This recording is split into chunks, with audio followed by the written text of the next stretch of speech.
most powerful man in Egypt was actually a woman? Today, you will decide whether Egypt accepts you as pharaoh, not queen, not regent, pharaoh. And if you fail, they will erase you from history. The air is already hot when you wake. Incense burns thick in the darkness. Gold glints in the first blade of sunrise cutting through the palace lattice. Outside, Thebes hums. Priests chant. Sand scrapes against stone. The Nile moves slow and indifferent. But today, the gods are watching. This cinematic experience was created using advanced AI-powered storytelling and visual reconstruction to bring ancient Egypt back to life. Every scene is crafted to immerse you in history like never before. Let's begin at the beginning. To rule Egypt, you must become something you are not. You rise before the court assembles.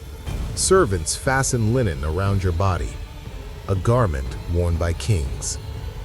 They bring the false beard. You don't hesitate. It is absurd.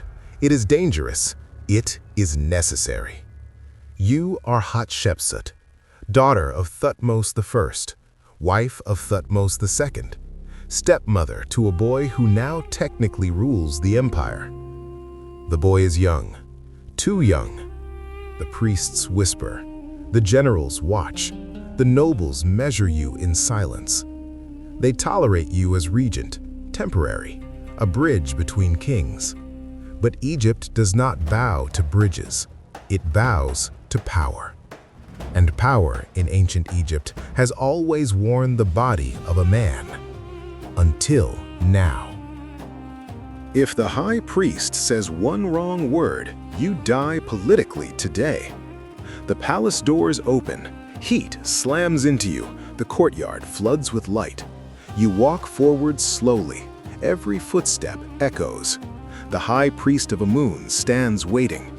If the priests deny you divine approval, your reign ends before it begins.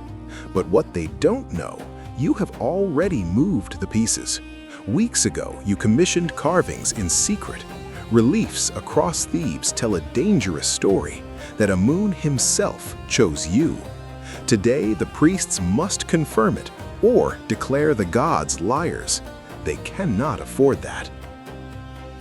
Everything hangs on one man bending his knee. The ceremony begins.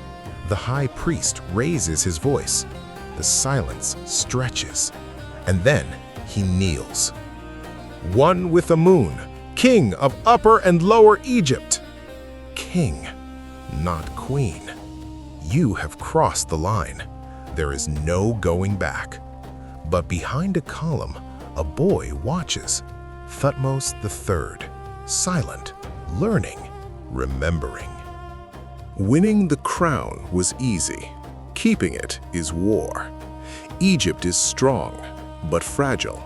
Nubia stirs, trade weakens. The treasury demands proof. You cannot rule like a placeholder.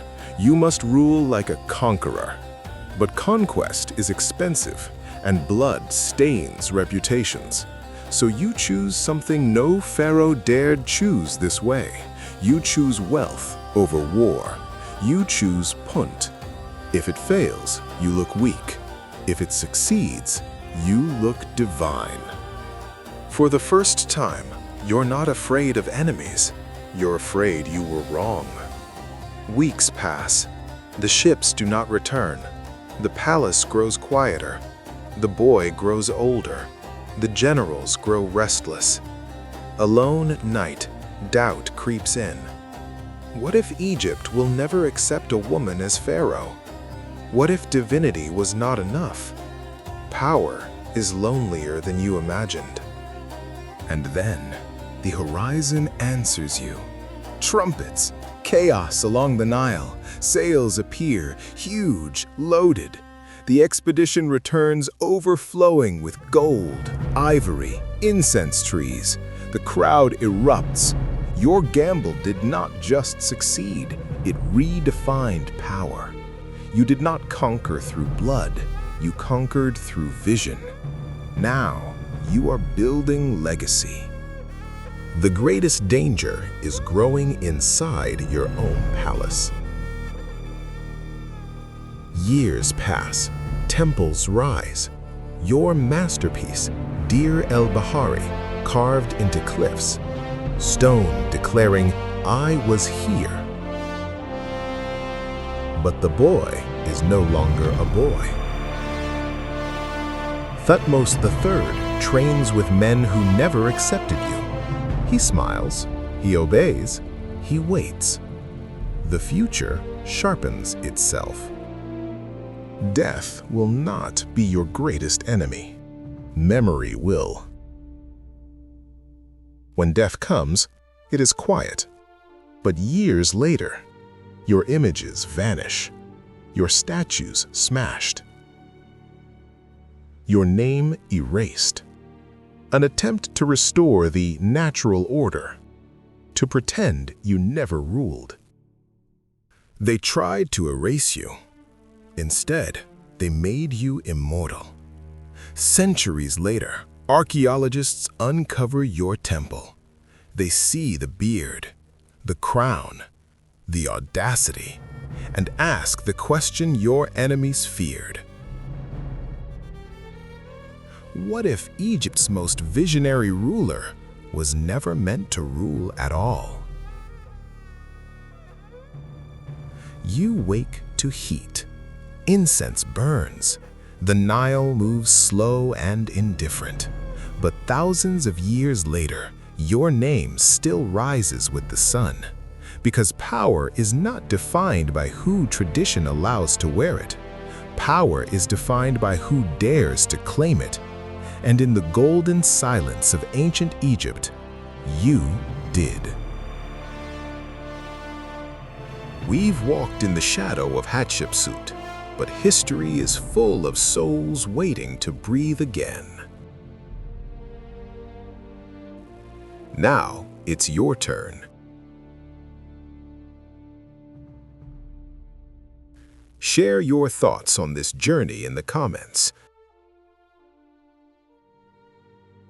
Which Egyptian king or queen do you want to experience next in our immersive world? Your choice might be our next destination.